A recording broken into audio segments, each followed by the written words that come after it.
How about a Coppola quick facts? The screenplay was featured in the 2019 Blacklist and considered to be one of the best unproduced screenplays, which is always a high honor. The screenplay began as a leap of faith, according to co-writer and executive producer Kevin Etten, as the project was written on spec, with their Nicolas Cage subject having no knowledge of the filmmaker's plans. Quote, Nick didn't know us, and we didn't have a body of work that he could check. Which is, like I said, man. It's just like, imagine just being like, just two random guys writing a script about Nicolas Cage and expecting him to star in it. Yeah. Yeah. That's going to be us in a couple months. In between season 2 and 3. I think writing it where Nick Cage plays Nick Cage is the more dangerous thing. Like writing a story about Nicolas Cage, or writing a movie for Nicolas Cage versus writing a movie about Nicolas Cage. Yeah. He'd be more interested in the former, I think. Yeah. You know, I think he even said in interviews, like, this was one of the harder roles for him to do because he's playing himself, but a fake version of himself. It's not realistic. It's still exaggerated, you know?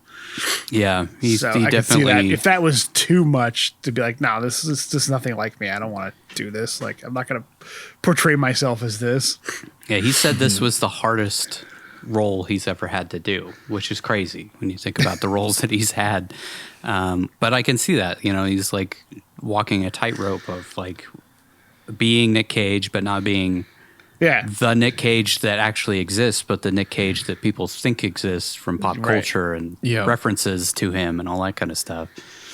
Yeah. And I can imagine if you're trying to play yourself, but you're not acting, it's going to look like you're not acting. So it's going to look really unnatural and terrible of a performance. So plus I'm sure like there's part of him that wants to keep that privacy. Like, for sure. You know, there's this image of who he is out there in the media, and that's cool.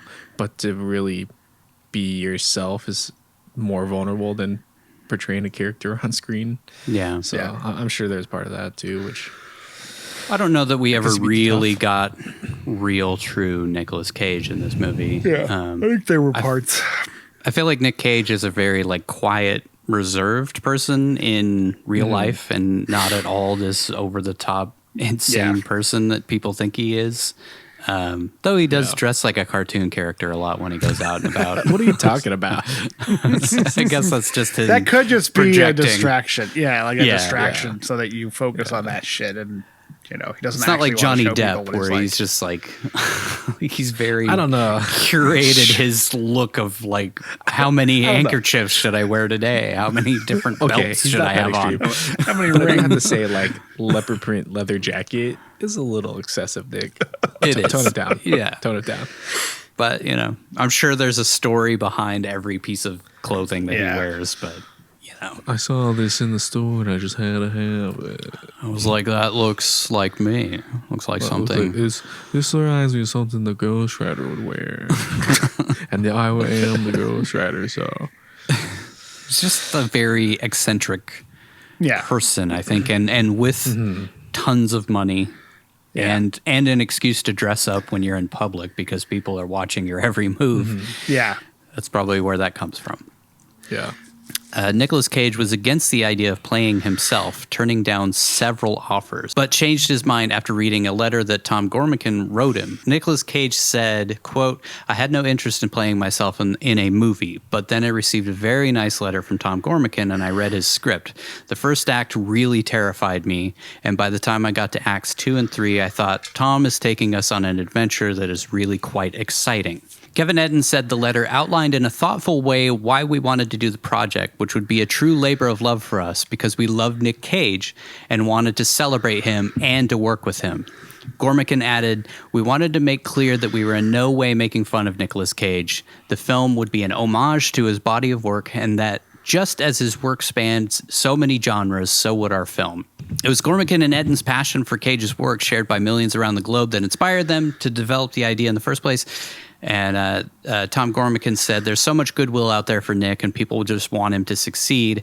And we thought, what is he really like as a person? And that's where the idea came from. According to an interview in the Hollywood Reporter, Nick Cage turned down the movie 3 or 4 times before accepting it. So It took a lot. He said in a few different things I've read that it was that letter that really made him decide to even give it a shot, because he had heard about it. And I think he'd heard about that other script that we were talking about where there was a rumored film that was going to be about people breaking into Nick Cage's house and stealing his Superman comic. And it was going to be, they wanted Nick Cage to play Nick Cage, and it was going to kind of be a starring vehicle for him, but, you know, sort of a love letter to Nick Cage in a very similar way. Which I don't know where that one went or what happened to the people who were going to make that one, but it seems like it went away.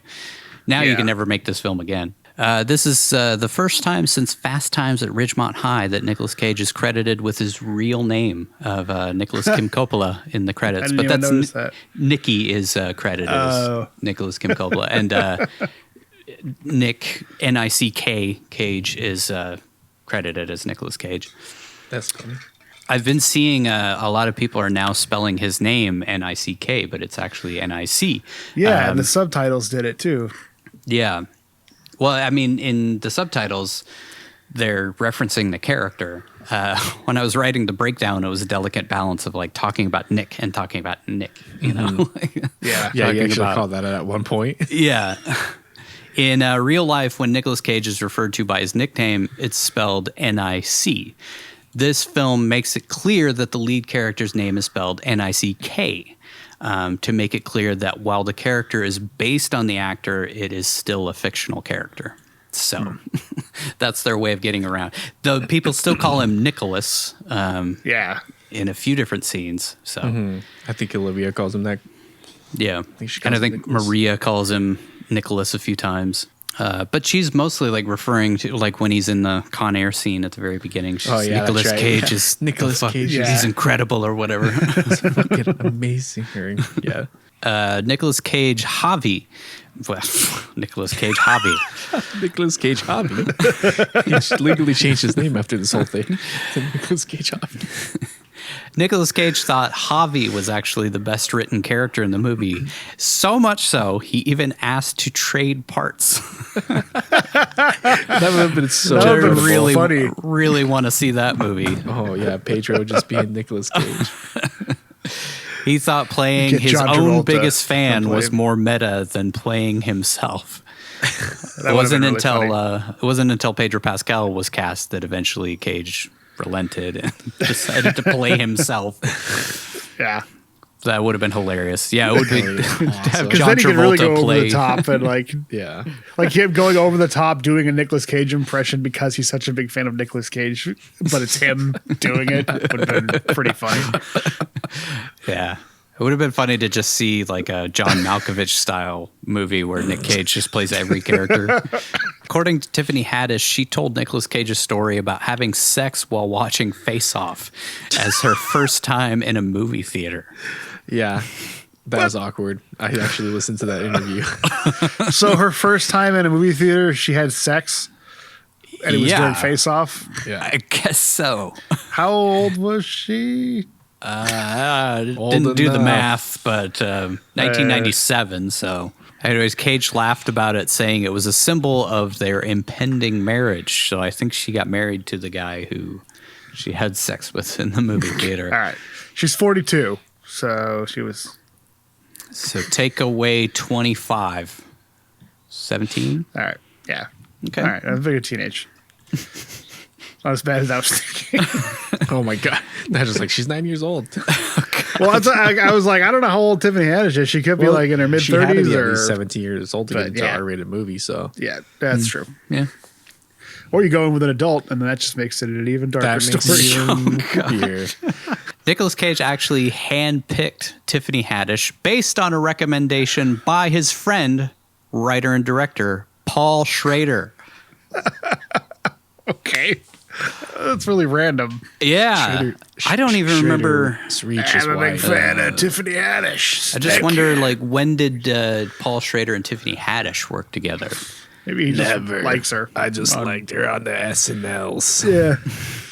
I mean, he said that Paul Schrader was friends with Tiffany Haddish. I mean, she's a good choice. I always like Tiffany Haddish when she shows up in things. Mm-hmm. First thing I ever saw her in was Shark Week last year, and I was like, "Who the fuck is this? Who's this not funny person?" Oh yeah, she hosted a Shark Week last year, right? Yeah, she's been around for a while. Yeah, long time now. She's had kind of a long spanning career where she's just kind of shown up as like the background person or like the friend or whatever. Didn't really get into a starring role until, somewhat recently in the last 10 years. Yeah, she's definitely the last 10 years is where she's ramped up her big credits. And at some point she crossed paths with our pal Paul Schrader. Yeah. Though the movie is set mainly in Majorca, Spain, no filming actually took place there. The website TV Tropes said that scenes set in Majorca were actually filmed in Dubrovnik, I think is how you say it, Croatia, which is where they shot the bulk of King's Landing stuff from Game of Thrones. And it's become like a very popular place to film in general. I think it's a little cheaper, but it's gorgeous. It's like right on the ocean, beautiful. But I saw that a lot of the film was actually shot in Hungary as well. So it was, I believe, originally supposed to be shot in the U.S., but because of COVID restrictions, they went over and shot it in Hungary. And there's a quick fact that I point out, but Quentin Tarantino was supposed to be the director, but because of them moving the location to Hungary, he wasn't able to do it because of conflicts. But that's crazy. That would have been weird. He's only done one other film that wasn't written by him, right? He's shown up as an actor in quite a few things, but yeah. Sorry. He was supposed to play the director? A director. No, it wasn't going to be directed by. Okay. Sorry. No, he was going to play the David Gordon Green character. Yeah, that's right. Yep. Yeah. Sorry, totally spaced that. According to Neil Patrick Harris, Nicolas Cage had body makeup to cover all of his tattoos, which I did notice in the scene when they're getting the massages and stuff. No tattoos. Yeah. And when asked, Nick Cage said this character doesn't have the tattoos Nicolas Cage has because, quote, he didn't have as many wives as him. Which I think is a funny answer. Really funny. That's why really he has funny. all those tattoos. Yeah. Because he's been married coping 5 mechanism. times. Yeah. That's really funny. That's That's a good sense of humor. He's got that. Within the film, Nicolas Cage has a daughter. In actuality, he has 2 sons with a 3rd child on the way, which I looked it up, and it is going to be a girl. His baby that he's having with the girl he met on Prisoners of the Ghostland, which might be the only good thing that came out of that movie.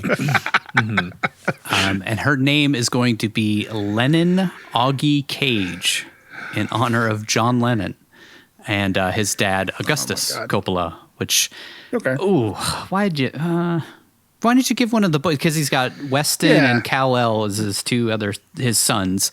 Why didn't you saddle one of them with Augie as a middle name, not a girl having Augie? I guess Augie could be unisex. I guess. I don't know. It's just Augusta. He said that Across the Universe is his favorite song of all time, which wow. I figured it'd be an Elvis song because there's a running trope we haven't really talked about on the show, but there's an Elvis song in just about every single Nicolas Cage movie, which might be something we need to track at some point. But that's something going back, I think, to Wild at Heart, which Wild at Heart is getting a lot of love this season from other movies talking about it. And we're going to have to definitely do that one early next season so we can kind of connect all of these movies to that movie. Because a lot of directors really love Wild at Heart. It's funny, like when we were doing the first season, everybody referenced Vampire's Kiss. And now everybody's referencing Wild at Heart, which the Nicky character is basically the him doing press for Wild at Heart on the Wogan show that we talked about a couple episodes ago. He kind of based it off of that guy, and Nick Cage himself said the reason that he he chose that persona was because he hated that version of himself. Like he was like, I watched that interview and I was like, wow, look at this arrogant punk kind of idiot. I'm so glad I'm not that person anymore. And so that's why he chose that as his kind of alter ego in this movie.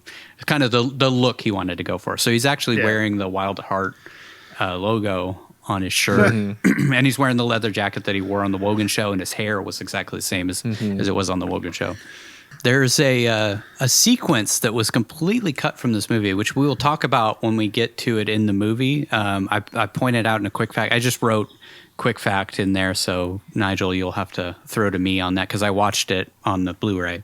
But we'll talk about it there. But a sequence involving Nicolas Cage reprising some of his most iconic roles like Face Off, Con Air, Leaving Las Vegas, and Gone in 60 Seconds in a long black and white fight sequence between him and his younger self in a surrealist German expressionist set evoking the cabinet of Dr. Caligari was cut from the film. The studio thought it didn't fit the third act, but I actually when I watched back the movie, I think it would have fit perfectly in that section. And it's such that is, I mean, we've done only 25 episodes of this show, and we have talked about German expressionist film in just about every episode. Yeah, because Nick Cage loves that stuff. And based, his Moonstruck character was based off of Metropolis, and then his movements were based off of Nosferatu and Vampire's Kiss, and so he's very into that German expressionist silent film era. Oh, especially Dr. Caligari. Yeah, he lets you know in this film how he definitely lets you know. Yeah, so many references to it. Nicolas Cage said in an interview that he probably will never watch the movie because the idea of going meta and playing a quote-unquote surrealistic version of himself and a quote-unquote surrealistic version or interpretation of his younger self going head-to-head might be too psychologically invasive for Nicolas Cage. I will go to the premiere, but I'm probably not going to be sitting in the audience. However, due to a conflict between the director and the studio, Cage had to watch the movie to decide whether some scenes should be cut or not. So he ultimately did end up having to watch the movie. Yeah, take that. I've heard that about Johnny Depp. He doesn't watch any of his movies at all, which I could see that too. But I think for him, it's he also doesn't want to reference himself in other movies. Well, piss poor job on that part then. At the end of principal photography, the whole cast was gifted with a pillow with Nicolas Cage's face on it. And they're all autographed by Nick Cage, which is that's awesome. Is it the pillow you have? The sequin one he's got? I don't know if you could see it in the background there, but yeah, the one that's just his face, the one that was in the movie. That's the same one that's... what do you do with that afterwards? I have a few ideas. Treat it like Javi's wax dummy. And then the final quick fact, this is actually kind of monumentous. This is Nicolas Cage's 100th film role, which is kind of crazy that it landed on a movie where he plays himself. Yeah. It's kind of perfect. And it's also our 25th episode. I was going to say, nice. We're a quarter way So we're a quarter of the way there. Well, technically we're one short because of Dark. We've only done 24. Schrader. But our next film, the 25. Yeah. Fuck it. We'll count that one. Is he credited? It is counted in IMDB, but it doesn't count as a film role. But I mean, that movie doesn't really count as a film, so no, it does not. I mean, this dying of the